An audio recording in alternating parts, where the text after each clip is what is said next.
Chapter 15. Under the Stars.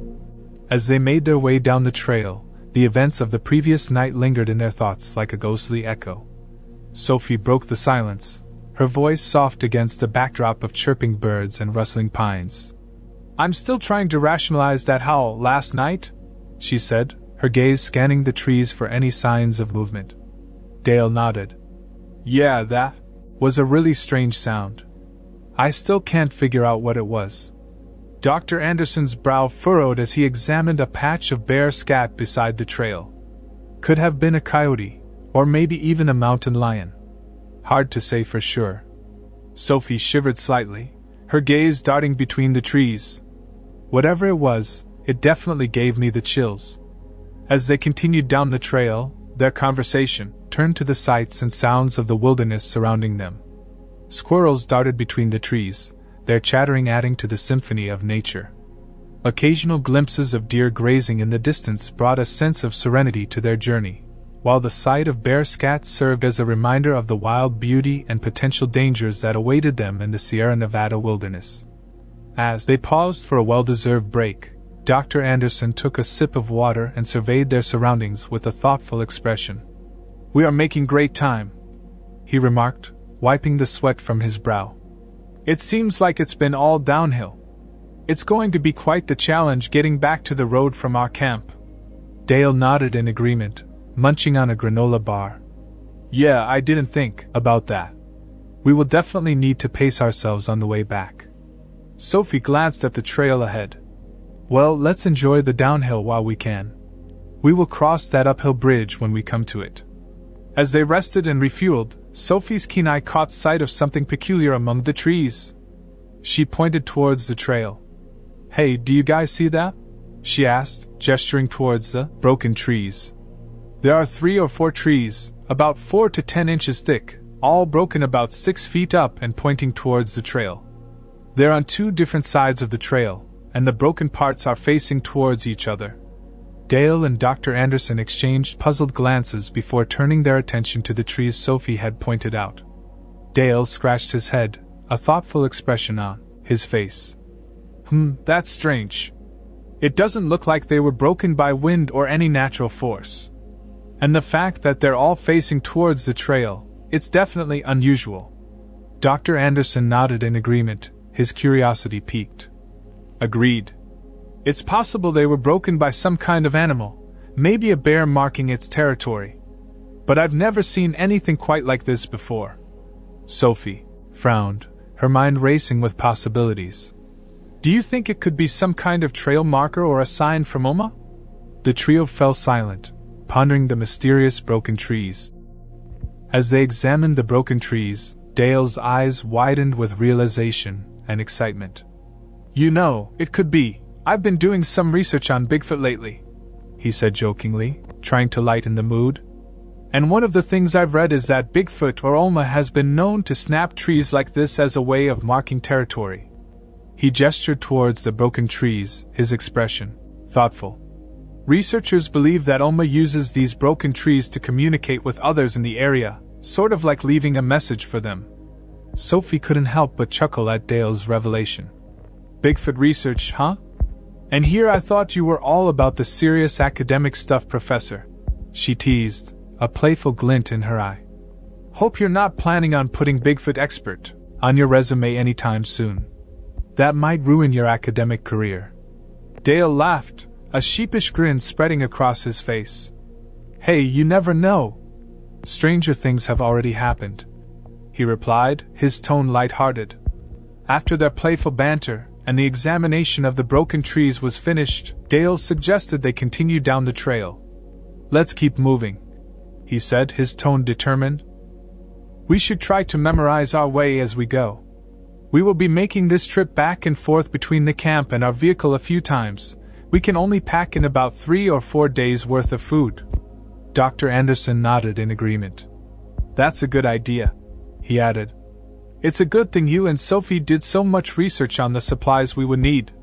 Those water filters will definitely come in handy. We won't have to pack in gallons of water each trip." Sophie smiled, her eyes lighting up. "Yeah, it's nice that we will have water down there. she added. And with our portable shower water heater, we might even be able to take showers. Talk about luxury in the wilderness. After walking for about another hour, the trail led them to a picturesque spot where it met a gentle stream. The sound of rushing water filled the air, adding to the serene atmosphere of the wilderness. As they surveyed their surroundings, they began searching for the best place to set up camp. After exploring for a while, they stumbled upon a beautiful clearing nestled beside the river, bathed in dappled sunlight filtering through the trees.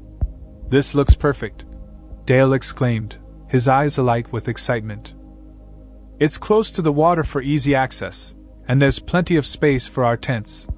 Dr. Anderson nodded in agreement, a smile spreading across his face. "Agreed. Plus, the sound of the river will make for a peaceful night's sleep." With their decision made, they set to work unpacking their gear and setting up camp. Suddenly, they were startled by the sound of wood cracking against wood, echoing through the forest. "What was that?" Sophie exclaimed, fearing that it was a repeat of the night before, her eyes wide with surprise. Dale was listening intently. "It sounds like something repetitive," he observed. "Let's go investigate." They followed the sound deeper into the forest, their senses on high alert as they ventured into the unknown. As they approached the source of the sound, their hearts pounding with anticipation, they discovered a large branch caught in the branches of a nearby tree. With each gust of wind, the branch swung back and forth, striking the trunk with a repetitive thud. Relief washed over them as they realized the harmless explanation for the mysterious noise. Dale let out a nervous laugh, shaking his head. "Well, that's a relief. Just a branch caught in the breeze." Dr. Anderson nodded, his expression serious. "Indeed. It's important not to let our imaginations run wild in situations like this. Fear can easily influence our perceptions and lead to unnecessary anxiety." Sophie breathed a sigh of relief, her shoulders relaxing. "You're right, Dr. Anderson. It's easy to let our minds play tricks on us out here in the wilderness." With their nerves settled and the culprit removed, they returned to their clearing beside the river, ready to enjoy the peaceful evening ahead. As they finished setting up their tents, Sophie hesitated for a moment before mustering up the courage to speak. "Hey, Dale," she began, her voice hesitant. "Do you mind if I share your tent tonight? I'm still feeling a little creeped out from last night, and I think I'd feel much better having someone nearby." Before Dale could respond, Dr. Anderson interjected on her behalf. "That sounds like a great idea, Sophie," he chimed in. "Plus, we could use your tent to store all our extra gear. It'll make our tents feel less cramped." Dr. Anderson chuckled with a smirk. "Well, maybe not yours, Dale, but mine will certainly feel a lot less cramped with all the extra space." Dale grinned in response, acknowledging the truth in Dr. Anderson's jest. "Fair point," he replied, sharing in the light-hearted moment. Dale nodded in agreement, a reassuring smile on his face. "Yeah, Sophie, that would be fine," he replied. "We can set up a sleeping pad and bag in my tent. I'll make sure to keep watch for any wandering Bigfoots," he added with a wink, trying to lighten the mood. Sophie smiled gratefully, her fears alleviated by the prospect of sharing a tent with Dale. "Thanks, Dale," she said, a sense of relief washing over her. "I really appreciate it." As the evening descended upon their campsite, they gathered around the crackling fire, the warm glow illuminating their faces as they prepared their evening meal. Dale and Dr. Anderson, however, decided to take advantage of the fading light to set up a few trail cams in strategic locations around their campsite. "Let's go set up those trail cams," Dr. Anderson suggested, rising from his seat by the fire. Dale nodded in agreement, grabbing the trail cams. "Good idea. We will be able to get a better idea of what's out there during the night," he replied, his excitement evident. Leaving Sophie to tend to the cooking, they left like two little kids playing with their new toys. Dale and Dr. Anderson ventured into the surrounding forest, carefully selecting prime spots to place the trail cams. With a few clicks and adjustments, they had the cameras set up and ready to capture any nocturnal visitors to their campsite. As they returned to the campfire, the tantalizing aroma of cooking food greeted them. "Wow, Sophie, it smells amazing!" Dale exclaimed as they approached the campfire, the aroma of the cooking food making their mouths water. Dr. Anderson nodded in agreement, a smile tugging at the corners of his lips. Yes, thank you for watching the food while we set up the cameras. We really appreciate it, he added gratefully. Sophie grinned, a playful twinkle in her eye. Oh, it was no problem at all. Who am I to get between boys and their toys, right? She joked, gesturing to the trail cams. But it's all good. Just make sure you catch some good footage for us to review later. As Sophie joked about their toys, Dale's eyes lit up with realization. Wait a minute, guys. We have night vision and thermal cameras in our gear, he exclaimed, excitement bubbling up within him. Before he could get up to retrieve the equipment, Sophie waved him off with a playful smirk. Relax, Dale. You can wait. Sit back down and eat. The food won't be as good if it gets cold, she teased, gesturing to the meal cooking over the fire. Dale chuckled, conceding to Sophie's point. All right. You're right as usual, he replied, sinking back into his seat with a grin. Let's eat first, and then we can geek out over the cameras later. With a shared laugh, they dug into their meal, savoring the delicious flavors and enjoying the warmth of the fire as they basked in the simple joys of good food and great company amidst the wilderness. After finishing their meal and cleaning up, Dale, Dr. Anderson, and Sophie retrieved the night vision and thermal cameras from their gear. They eagerly scanned the surrounding area, hoping to catch a glimpse of Oma.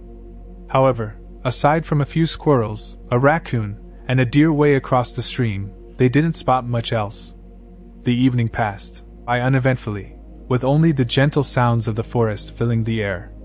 As they settled into their sleeping bags, the tranquility of the mountain night enveloped them like a comforting embrace.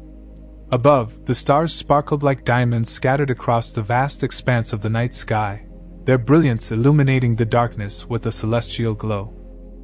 Underneath the canopy of stars, the towering peaks of the mountains stood sentinel, their majestic silhouettes etched against the canvas of the night. The rhythmic symphony of nature surrounded them, lulling them into a state of peaceful serenity.